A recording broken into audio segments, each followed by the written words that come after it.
But first, in the UK we throw away billions of plastic bottles every year. We're getting much better at recycling them, but did you know that they can also be turned into clothing? This amazing process starts here at the Bottle Recycling Centre. The first stage is shredding.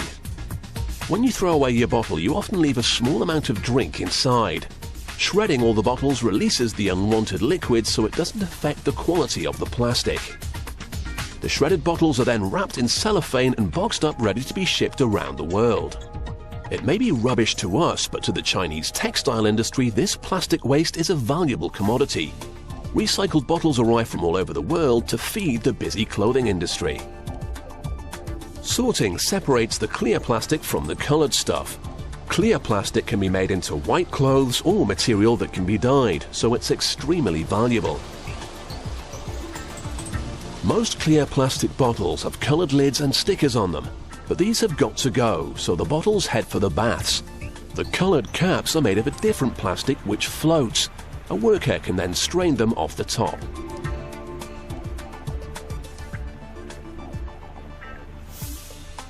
Then there's a separate bath for the stickers, but the workers have to be careful around this one.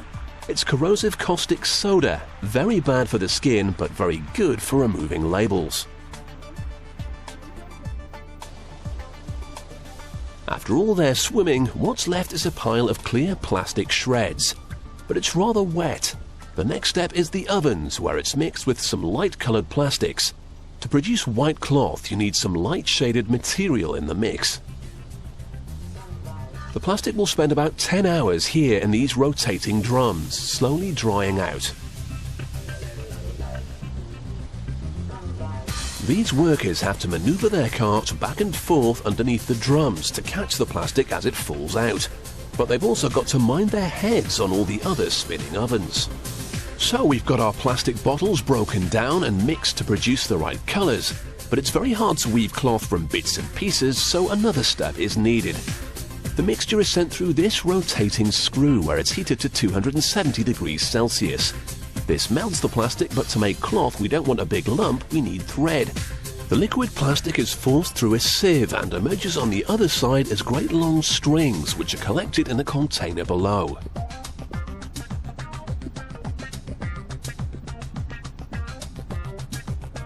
We've now got thread, but it isn't strong enough to make cloth yet.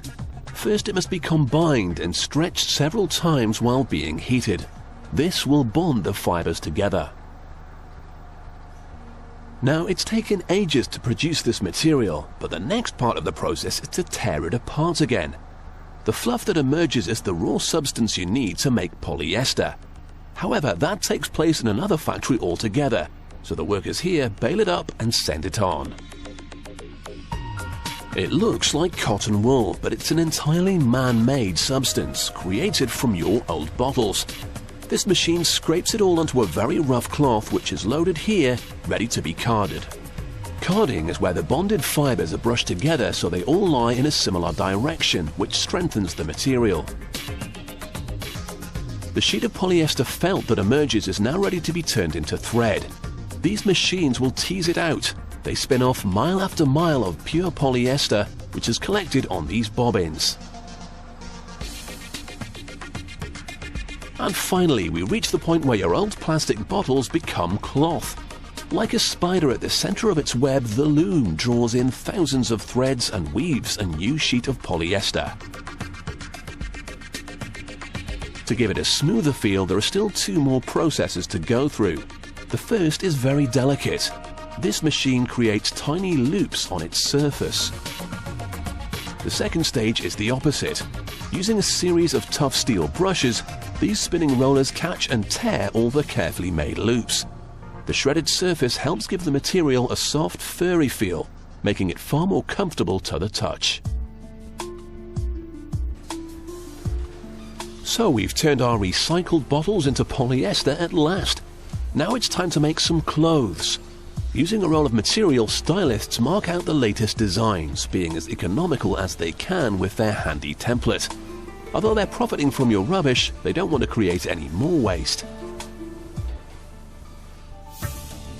The pieces will then be sent to workers who turn your trash into the trendiest gear you can find on the high street.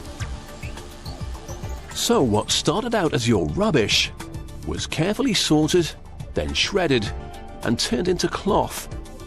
That cloth was shredded into fluff, spun into thread and turned into fashion, from plastic bottles to polyester clothing.